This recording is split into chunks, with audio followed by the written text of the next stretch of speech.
B com first year के प्यारे बच्चों, स्वागत है सभी का हमारे चैनल इंडिया स्वेफ्टी में। आज हम पढ़ेंगे फाइनल अकाउंट क्वेश्चन नंबर 6।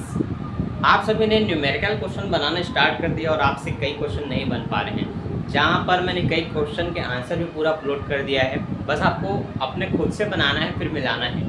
पर फिर भी मुझे पता है कई जगह कुछ गलती है और कुछ समझ में नहीं आ रहा है कि संयोजन में ये कैसे निकला, वो कैसे निकला। आज आपके सारे डाउट क्लियर होने वाले हैं। आज हम बनाएंगे क्वेश्चन नंबर 6 को आपके सामने।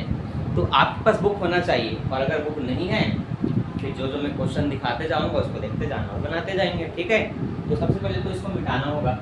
ये है आपका मूल्यह्रास का क्वेश्चन नंबर 8 बताया था, और ये एक एग्जाम्पल सिखाया था, और ऐसे ही मैंने होमवर्क आपको दिया था, ठीक है। अब आपने ये मूल्यह्रास का नहीं देखा है तो चैनल के अंदर विजिट करो, financial accounting B com first year का, और वहाँ पर जा करके देखो। अभी लेटेस्ट वीडियो सबसे नीचे में होते हैं और वहाँ पर आपको मिलेगा। किसी भी प्लेलिस्ट के अंदर आप आते हैं तो पुराने वीडियोस होते हैं जो कि अलग अलग चैप्टर्स के होंगे, लेकिन अभी लेटेस्ट जो डल रहा है लगातार हर दिन हर हफ्ते, वो आपको नीचे मिलता है, सबसे नीचे प्लेलिस्ट के अंदर आने पर। तो वहाँ से जा करके आप डिप्रिसिएशन को 1, 2, 3 ये सब लाइन से देख सकते हैं। आज हम बनाने वाले हैं अंतिम खाते, जिसके लिए बुक होना बहुत ज़रूरी है। और देखो, बुक मैंने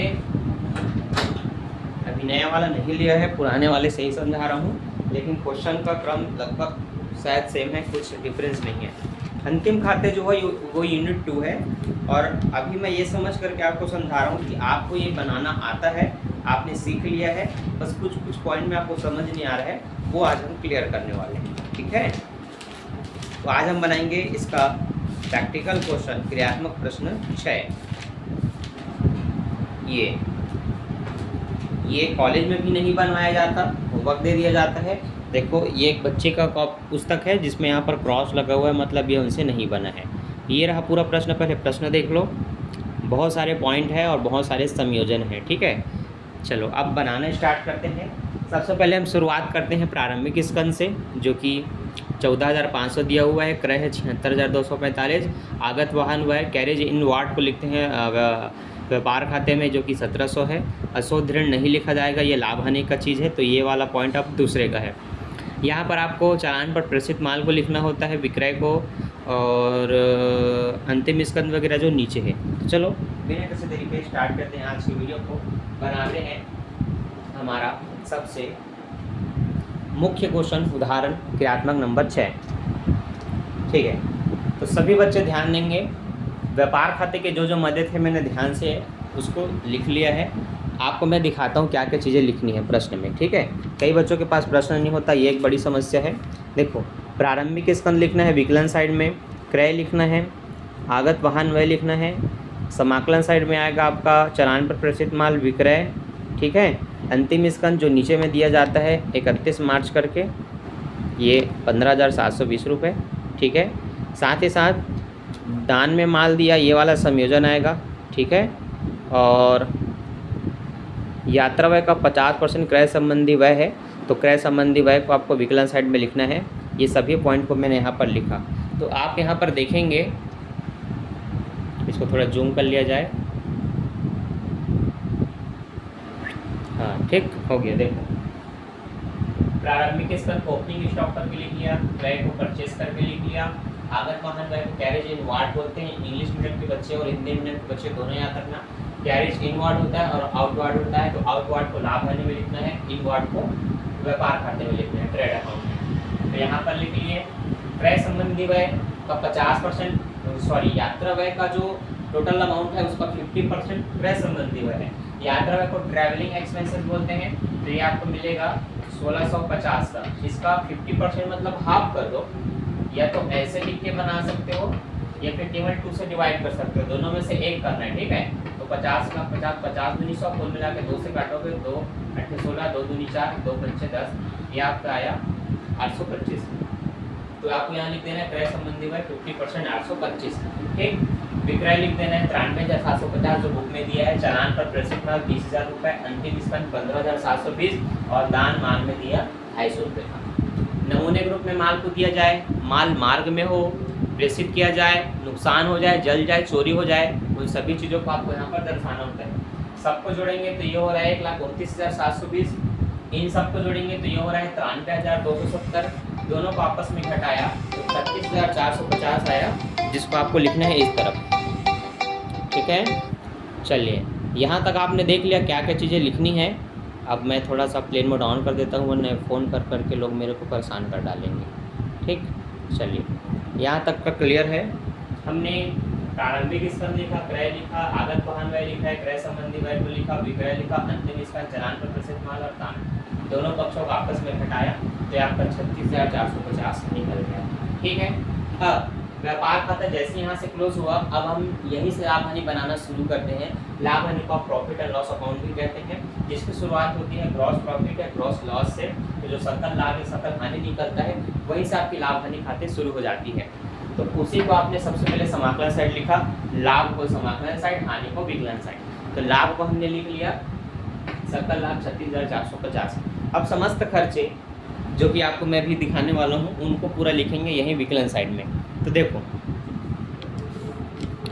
अशोध ऋण से जो भी खर्च शुरू होगा, अशोध ऋण, किराया, यात्रा व्यय, दत्त कटौती, व्यापारिक व्यय, वेतन, बैंक व्यय, संयुक्त पर हानि, विज्ञापन, विविध व्यय, आहरण को छोड़ के ये सब संपत्तिक चीज़ है।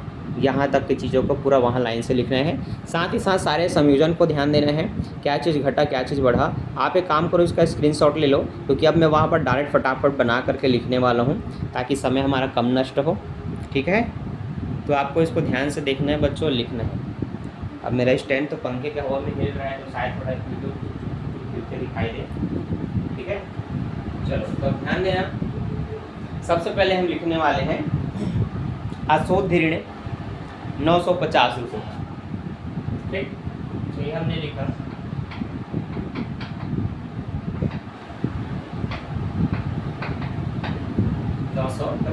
मैंने बोला अगर जब काम पड़ेगा तो घर भी पूरा लिखेंगे, कॉलम यहाँ भी बनेगा। तो अभी आपको पूरा एक पेज अपने में कॉलम तैयार करना है और पूरा लिखते जाना है एक ना। ठीक है, साथ ही साथ क्वेश्चन को मिलाते रहना। इसके बाद है किराया और कर 1200 रुपये का, तो हम लिख देते हैं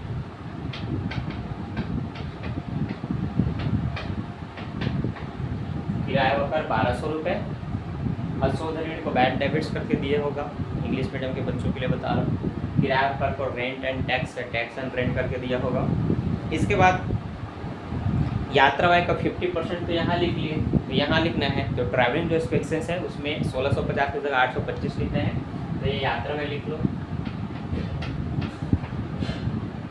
ठीक, यात्रा व्यय को दर्शा सकते हो कि 1650 का था, लेकिन उसमें माइनस होगा क्रय संबंधी व्यय जो कि है 825, तो कट के यहाँ पर आना है 825, तो यहाँ पर भी लिख लिया हमने 825। ठीक है, इसी तरह से दर्शाना है। एक बार देखिए क्लियर दिख रहा है कि नहीं? हाँ, साफ दिख रहा है।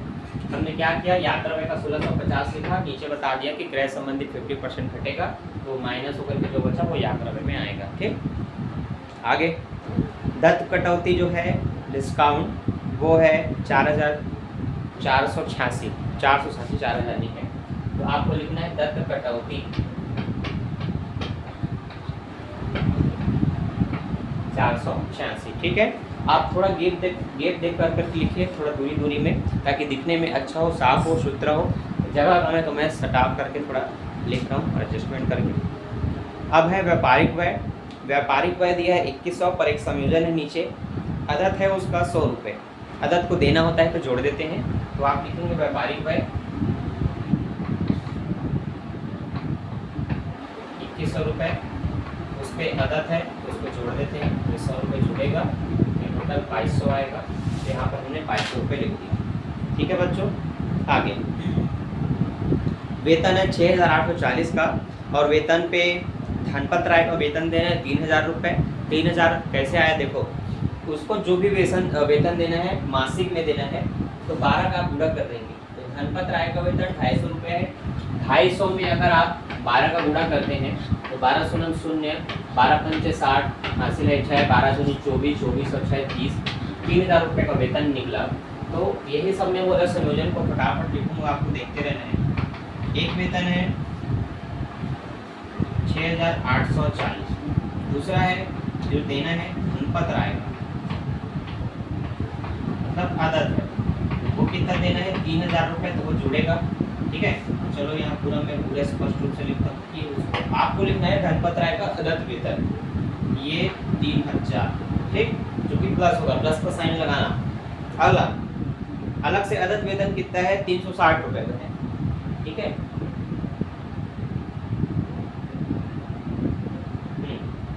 वेतन को व्यापारिक में दोनों के अदत्त है, तो अदत्त वेतन अलग से है, वो भी प्लस रहेगा तो प्लस का साइन लिख के अदत्त लिखना, बता देना 360, सब मिला कितना होगा 9 और 1 10,200, 10,200 होगा। तो यहाँ पर हम लिख देते हैं 10,200 वेतन का कुल अमाउंट। ठीक है, अब इस पर बैंक व्यय लिखेंगे। बैंक व्यय है आपका 184 रुपये, इसको बैंक चार्ज बोल करके इंग्लिश मीडियम के बच्चों को लिखना है। ये आपका सैलरी है, ये धनपत राय की सैलरी है और एक आउटस्टैंडिंग है। ठीक है, तो अब मैं लिख रहा हूँ बैंक व्यय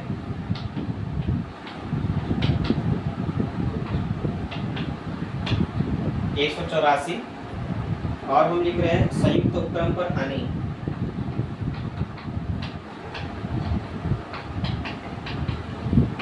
कितने का हानि है बच्चों, तो 4,850 का हानि है, तो ये 4,850 ये हमने लिख दिया।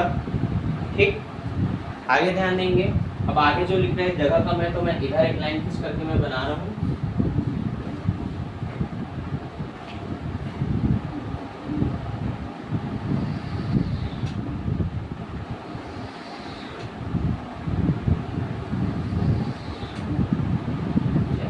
इसकी आवश्यकता ही नहीं पड़ेगी, क्यों नहीं पड़ेगी, देखो समाकलन में 2 ही 3 चीज आती है जो कि यहाँ पर जगह मैं यहाँ लिख सकता हूँ। ठीक है, तो खर्चों के और पॉइंट यहाँ पर लिखने वाले हैं, ये याद रखना, ये उसके नीचे का है। विज्ञापन है 4,000 का और इस पर संयोजन क्या है, देखो विज्ञापन व्यय का 50% अगले वर्ष के लिए हस्तांतरण करना है, मतलब कि एडवांस है, पूर्वदत्त है, पूर्वदत्त को घटाना होता है। तो विज्ञापन का लिखेंगे 4,000 माइनस लिखेंगे पूर्वदत्त 2,000 रुपये घट के 2,000 आएगा। तो ये लिखा मैंने विज्ञापन। एडवर्टाइजमेंट करके आपको दिया होगा 4,000 का, जिसमें से पूर्वदत्त बोल के घटा देना है 2,000 को, और केवल 2,000 जो आएगा उसकी एंट्री करनी है। ठीक है, आगे बढ़ते हैं बच्चों, और स्पष्ट रूप से दिख रहा है कि नहीं बताना। ठीक है, हाँ क्लियर है, लाइट की भी कोई दिक्कत नहीं है। इसके बाद है विविध व्यय। विविध व्यय है 355 रुपये का, तो ये हम सीधा लिखेंगे विविध व्यय। इंग्लिश में सन्ड्री एक्सपेंसेस करके लिखना है। सन्ड्री एक्सपेंसेस आपको कितना है 355, तो ये हमने लिख दिया 355। ठीक है, इसके बाद आपको संयोजन देखना है, पूंजी पर ब्याज, मशीन पर ह्रास, फर्नीचर पर ह्रास, ये जो ह्रास वगैरह होते हैं डिप्रिसिएशन, यही नुकसान होते हैं। तो उस संपत्ति पर जितना बोला है उतना निकालना पड़ता है और उनको लाइन से लिखना होता है। अभी तक हमने जो भी लिखा है बुक में स्पष्ट रूप से दिया गया था, वेतन कमीशन, शोध ऋण, दोगत ऋण वगैरह हमने सबको लाइन से लिख लिया। अब जो हम लिखने वाले हैं वो सारे संयोजन होंगे कि भवन पर ह्रास, देनदारों पर छूट, मशीन पर ह्रास इत्यादि। तो सबसे पहले है पूंजी पर ब्याज। पूंजी पर ब्याज नुकसान होता है, तो आप निकालेंगे पूंजी पर ब्याज। पूंजी कितने का है, देखो 60,000 का पूंजी है, 60,000 का 5% निकालेंगे तो 6 पंचे 30, 3,000 निकलेगा। तो आप लिखेंगे पूंजी पर ब्याज।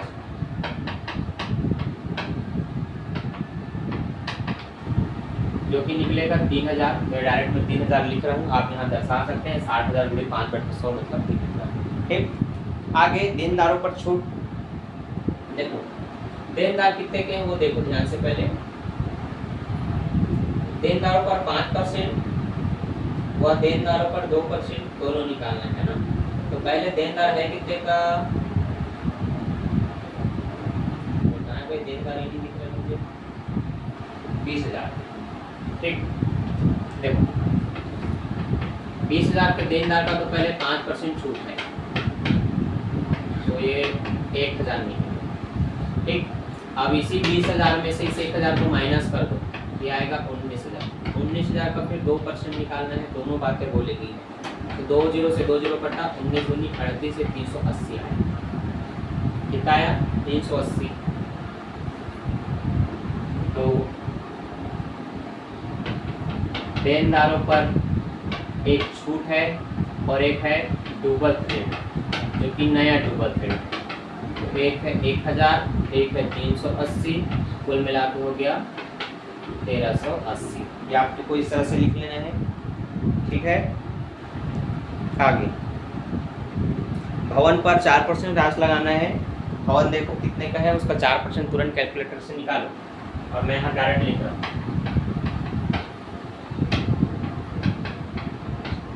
तो भवन का 4% जो राशि है वो 1560 है। तो आप निकालते भी जाइए, काम भी करते जाइए और सीखते भी जाइए। फर्नीचर पर 5% निकालना है।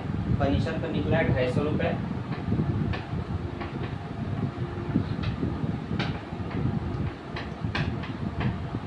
ऐसा कैसे निकलेगा?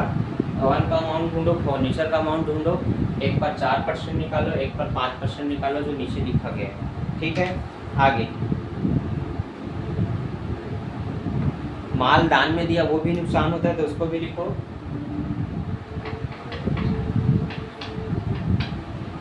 माल दान में, दान में माल दान में लिखेंगे, उल्टा हो गया।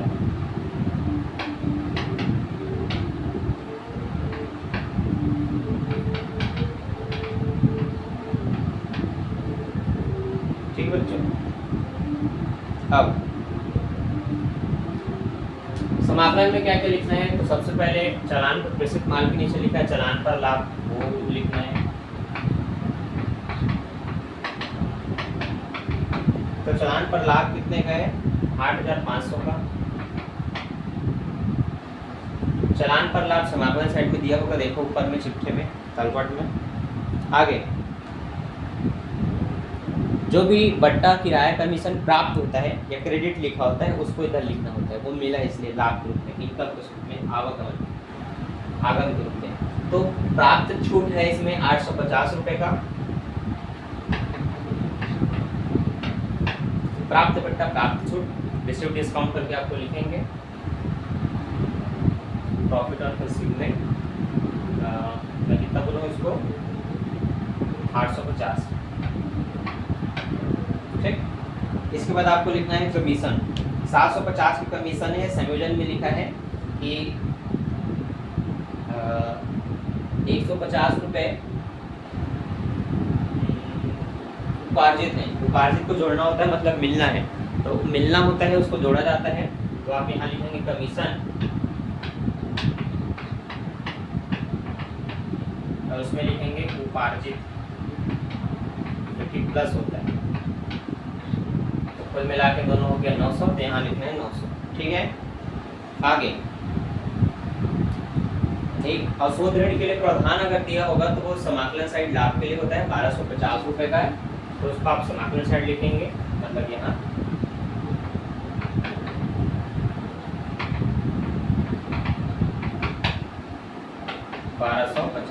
ठीक। वैसे आप सभी देनदारों पर जो छूट होते हैं, डुबल ऋण होते हैं, जैसे कि ये दोनों, इन दोनों को टोटल जोड़ करके इसको घटा करके एक अमाउंट बस इधर लिख सकते हैं। अगर ये ज़्यादा होगा तो समाकलन साइड, अगर ये कम होगा तो विकलन साइड, ऐसे है ना। तो संयोजन में हमने आपको सिखाया था, नहीं सीखे हो तो संयोजन का चैप्टर फिर से आपको बताएंगे, डिटेल से बताएंगे, ताकि ये सब क्वेश्चन आपसे आसानी से बने, ठीक है।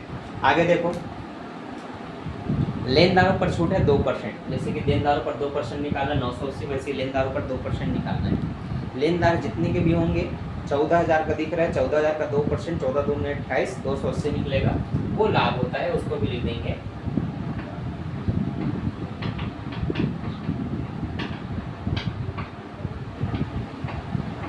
ये होगा 280, ठीक। अब सबको जोड़ करके समाकलन साइड का, सबको विकलन को जोड़ करके एक दूसरे को घटाना बस है, ठीक है। कितना हो रहा है? चलिए कैलकुलेटर में जोड़ते हैं, फटाफट आप ही कैलकुलेटर निकालिए और जोड़िए।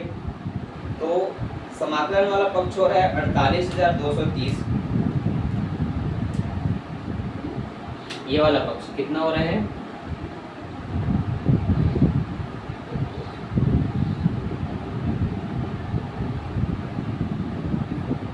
यहाँ मैं बैलेंस कर रहा हूँ, ठीक है। यहाँ पर 48,230, विकलन का पक्ष ये वाला है, यहाँ भी लिखेंगे 48,230। अब विकलन वाले जो टोटल अमाउंट है इनको जोड़ने के बाद ये हो रहे हैं 26,960। अब दोनों को आपस में घटाना है, तो 48,230 में 26,960 को घटाएंगे तो ये होगा आपका 13 और 6 7, 11 और 9 2, 7 और 6 1 और ये 21,270 निकला है।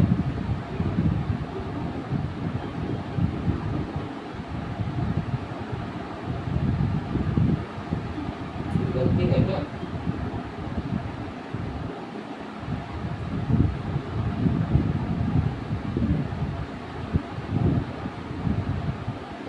नहीं, गलती तो नहीं है, मेरे घटाने में शायद कोई गलती हो गई। ठीक, 0 का 0, 13 में 7 जाएगा 6, 11 में 9 जाएगा 2,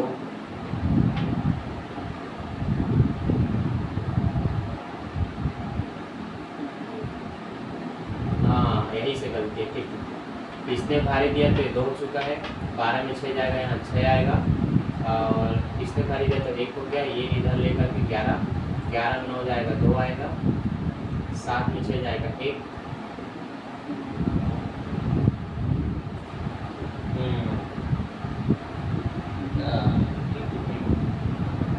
जोड़ने में कुछ गलती हो रहा है बच्चों, इसीलिए गलत आंसर है। ठीक है, कैलकुलेटर निकालते हैं भाई।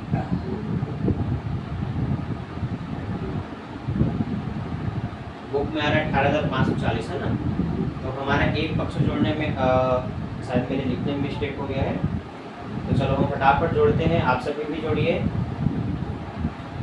विकलन को पूरा। 950 plus 1200 plus 825 plus 486 plus 2,200 plus 10,200 plus 184 plus 4,850 plus 2,000 plus 355 plus 3,000 plus 1,380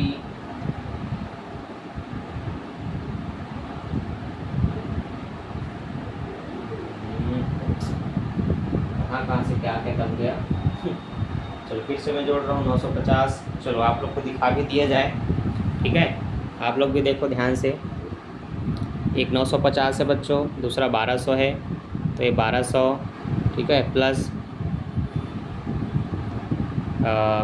825 plus 486 plus 2,200 plus, ठीक है, और 10,200 प्लस 184 प्लस 4,850 प्लस यहाँ से जो 2-3 हज़ार दिख रहे हैं ना, इन सबको लाइन से जोड़ना है। तो ये देखिए 2,000 प्लस 355 प्लस 3,000 प्लस 1,380 प्लस 1,560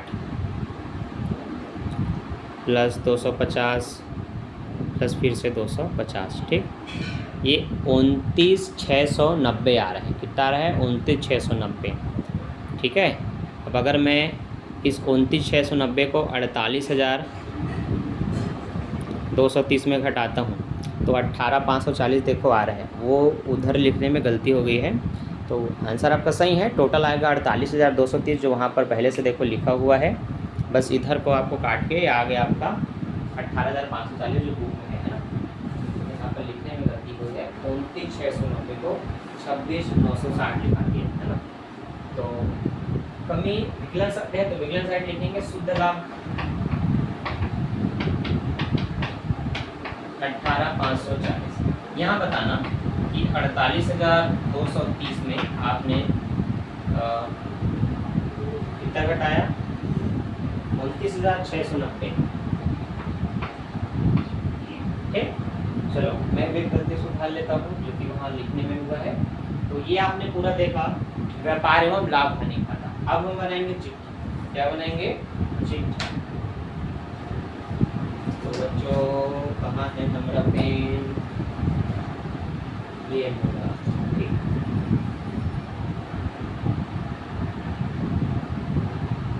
ठीक, चलो अब हम बनाते हैं चिट्ठा। चिट्ठा बनाने के लिए समस्त दायित्व और संपत्ति को आपको ध्यान से देखना है कि कितनी पूंजी है, कितने रोकड़ है, कितने भवन है। अब ये पूरा आप देख रहे हैं कि बोर्ड भर चुका है। ये आपके व्यापार खाते का था, ये पूरा लाभ हानि खाते का है, और जिसमें जितने पॉइंट होते हैं उसमें उतनी जगह की आवश्यकता होती है। तो ये आपने सीख लिया व्यापार एवं लाभ हानि खाता बना। अब हम बनाएंगे चिट्ठा।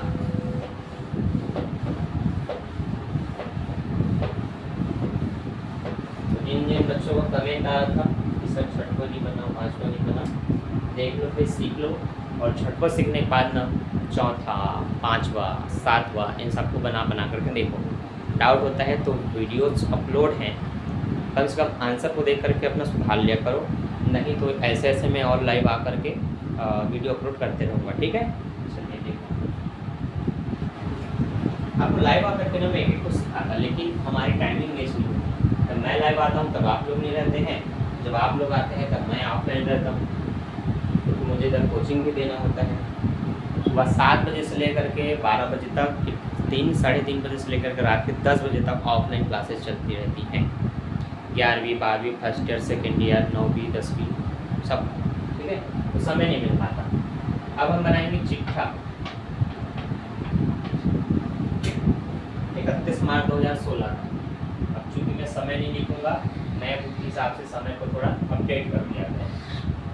पिछले बार क्या था, हर बार एक ही समय होता था, क्या 31 मार्च 2016, 31 मार्च 2016, इसको थोड़ा अपडेट कर दिया गया। तो एक आपका होता है लिबर्टीज अमाउंट, फिर होता है एसेट्स अमाउंट। ठीक है, तो सबसे पहले मैं शुरुआत करता हूँ दायित्व से, और यहाँ पर मैं लिखता हूँ पूंजी। पूंजी है आपका 60,000, तो आप लिखेंगे 60,000 की पूंजी। इसमें हम शुद्ध लाभ को जोड़ते हैं और आहरण को घटाते हैं। तो शुद्ध लाभ आपका निकला था अभी 29,690, आप लिखेंगे। अच्छा, पूंजी पर ब्याज भी है इस क्वेश्चन में, तो पूंजी पर ब्याज को पहले लिखते हैं, उसको जोड़ना होता है। तो आप लिखेंगे पूंजी पर ब्याज 3,000 का है, तो ये 3,000 लिख दिया। अब आप जोड़ेंगे शुद्ध लाभ, तो आपको नीचे लिखना है शुद्ध लाभ, जो कि है 29,690। अब आज इसमें घटाएंगे आहरण को, और आहरण कितने का है,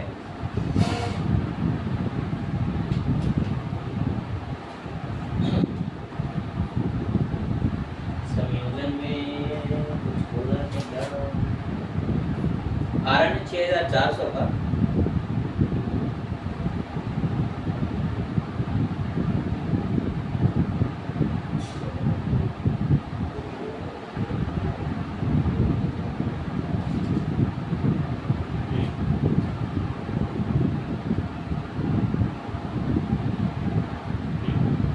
धनपत्रा के वेतन में बताया गया है कि इसको मासिक 250 रुपये मिलना है, 12 से गुणा किया 3,000 हुआ, और साथ ही साथ इस राशि को उसने आहरण में शामिल कर लिया जाता है, ऐसा लिखा है, तो आहरण में शामिल करना है। इसका मतलब टोटल जो आहरण है 6,400 का, उसमें से इसको अलग कर दो, क्योंकि वो अलग से कमीशन वेतन के रूप में लिखा जा चुका है।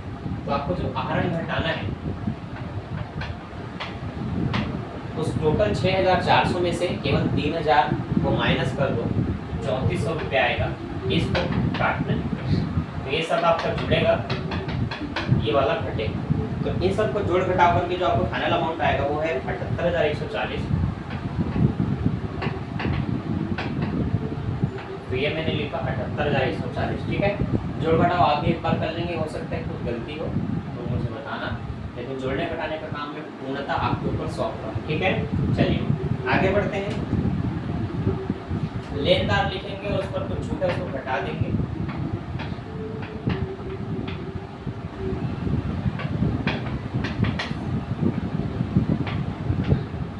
चौदह 14,000 में से 280 माइनस करेंगे, तो 14,000 में 200 गया, 13,800, 800 में से 80 भी गया, तो 720, 13,720 आएगा। इसके बाद है अदद की राशि। क्या क्या अदद थी, एक वेतन का था, एक व्यापारिक व्यय का था, अदर को क्यों लिखते हैं? क्योंकि अदर का मतलब नहीं दिया है, नहीं दिया है मतलब दायित्व होता है, तो दायित्व को दायित्व साइड में लिखो। अच्छा व्यापारिक है।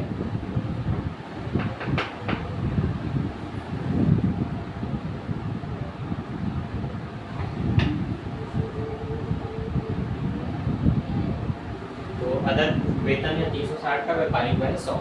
ठीक है, अब इन सबको जोड़ के देखो कितना हो रहा है।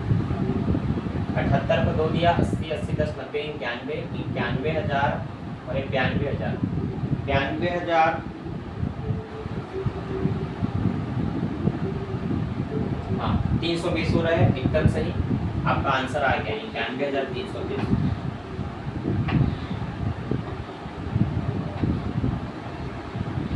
92,320 ये उत्तर आ गया। तो मैं ऐसा करके क्लोज कर दूँ। इसलिए मैं पहले दायित्व को लिखता हूँ, दायित्व बहुत कम चीज़ें होती हैं और आप जोड़ के तुरंत चेक कर सकते हो आपका उत्तर आ रहा है कि नहीं। तो उत्तर आ गया है जो बुक में है। अब हम लिखेंगे संपत्ति में सबसे पहले रोकड़ या बैंक को। ठीक, जो कि आपको तलपट में ढूंढो, रोकड़ बैंक करके टॉप में या नीचे कहीं दिया होगा। 5,460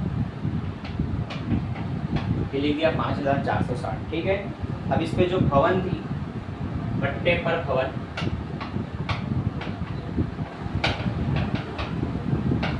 ठीक, वो भवन है 39,000। इस भवन पे ह्रास है जो कि आपने निकाला और लाभ हानि में लिखा था केवल ह्रास है 1560 का। तो इस 1560 को इसमें माइनस कर देना है, जो आएगा उसको लिखना है। 39 में 1 गया 38, 38 में 560 जाएगा तो 37,440 आएगा। तो ये लिख लेते हैं 37,440। ठीक है, और क्रम से लिखेंगे ताकि सब कुछ हमें पता रहे, कुछ भी छूटे ना। इसके बाद है आपका फर्नीचर 5,000, जिस पे 250 रुपये का आपने ह्रास निकाला। फर्नीचर है 5,000 का, इस पे ह्रास आपने काटा 250 रुपये, ये आएगा 4,750 रुपये। ठीक, इसके बाद है विज्ञापन के पूर्वदत्त 2,000 रुपये, जो कि अगले वर्ष से संबंधित थे। पूर्वदत्त को यहाँ लिखना होता है, तो पूर्वदत्त विज्ञापन का सीधा लिखो यहाँ पर 2,000 रुपये। ठीक, इसके बाद है आपका उपार्जित कमीशन, जो उपार्जित है मिलने वाला है, संपत्ति है, संपत्ति साइड लिखना होता है। तो उपार्जित लिखो कमीशन का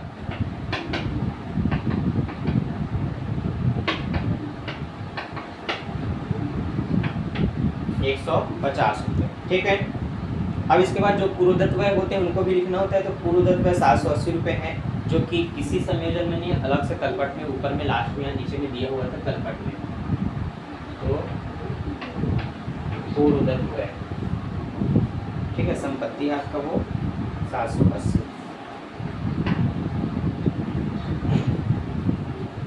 अब है प्रेषण स्कंध दिया हुआ है, देखो 7,400 का।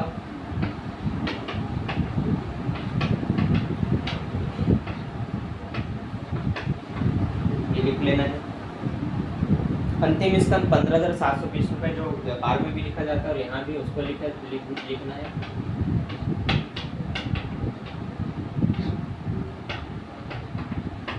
ठीक, अब है लास्ट आपका देनदार। देनदार कितने के हैं? 20,000। देनदार पे तो आपने सबसे पहले 5% छूट काटा, वो शायद डूबत ऋण था ना, डूबत ऋण बोल करके लिखो 20,000 का 5% 1,000। ठीक है, तो ये आपको डूबत ऋण बोल के लिखना है। जितने भी देनदार थे उसमें से 5% लोग पैसा नहीं देंगे, मतलब डूब रहे तो डूबत ऋण। अब है आपका छूट नीचे 2%, जो कि निकला था 380, क्योंकि 20 में एक जाएगा 19,000, 19,000 का 2% 380। तो ये पूरा कट करके आपका आएगा 18,620। 20 में गया 19, 19 में 300 गया, 18,700 में 80 गया, 620। ठीक, अब सबको जोड़ो और आंसर मुझे कमेंट करके बताओ। और आपका आंसर आ गया संपत्ति कर, तो ज़्यादा कुछ नहीं, बस एक वीडियो को लाइक कर देना और इस वीडियो को अपने दोस्तों के साथ शेयर कर देना ताकि सभी बच्चों से क्वेश्चन बन जाए। और इसी तरह से अगर आपको अंतिम खाते के एक एक क्वेश्चन के सलूशन चाहिए तो इंस्टाग्राम में मुझे मैसेज कर लेना फॉलो करके, ठीक है। मात्र 39 रुपये में आपको पूरे क्वेश्चन नंबर 1 से लेकर के 25 तक के जो क्वेश्चन हैं उनके सॉल्यूशन आपको PDF के रूप में मिल जाएंगे, ठीक है।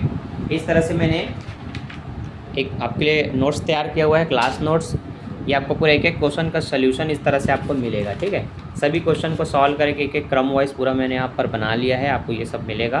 तो ये पूरा नोट्स आइए आपको सिस्टमेटिक तरीके से जो बना हुआ है, मात्र 39 रुपये में आप प्राप्त कर सकते हैं। तो उसके लिए इंस्टाग्राम में फॉलो कर सकते हैं और मुझे बता सकते हैं। नहीं तो फिर एक एक दो जो वीडियो डली है, और मैंने तो लगभग कई का आंसर भी पूरा अपलोड कर दिया है, कुछ में थोड़ी मिस्टेक है, उसको आप लोग देख के सुखा लेंगे तो आपको बना करके अपनी प्रैक्टिस कर लेंगे, ठीक है। और समझ आ गया तो वीडियो को लाइक कर देना बच्चों, ताकि ये वीडियो ऑटोमेटिक सब बच्चों के पास पहुंच जाए, ठीक है। और अगर आप ऑनलाइन क्लास लेना चाहते हैं तो उसके लिए मैंने 3 सितंबर से एक नया बैच ऑन करने वाला हूँ, इसका नोटिफिकेशन आपको दे दिया था। और अगर आप उस समय नहीं अटेंड करना चाहते हैं, बाद में अटेंड करना चाहते हैं, तो हर बार एक नया बैच स्टार्ट होते रहेगा, हर एक महीने में आप उसमें ज्वाइन कर सकते हैं। जो भी आप इम्पोर्टेंट चैप्टर्स पढ़ेंगे उनकी जो फीस रहेगी वो मात्र 999 रहेगी। और आपको बेसिक से पढ़ना है, एक एक क्वेश्चन बनाना है, तो उसके लिए आपको 1500 रुपये का पेमेंट करना पड़ेगा। और रेगुलर जिस टाइम पे मैं लाइव आऊँगा आपको बता दिया जाएगा, आपको उस टाइम पे लाइव आना है और मेरे साथ एकदम बुक क्वेश्चन वगैरह निकाल के साथ साथ बनाना है और आपको बेसिक से सीखना है, ठीक है। तो बस ज़्यादा कुछ नहीं, मिलते हैं नेक्स्ट वीडियो में नेक्स्ट क्वेश्चन के साथ। अभी के लिए bye, thanks for watching. Video को एक लाइक और दोस्तों के साथ शेयर जरूर कर देना। बाय बाय और प्यारे प्यारे कमेंट करते रहना।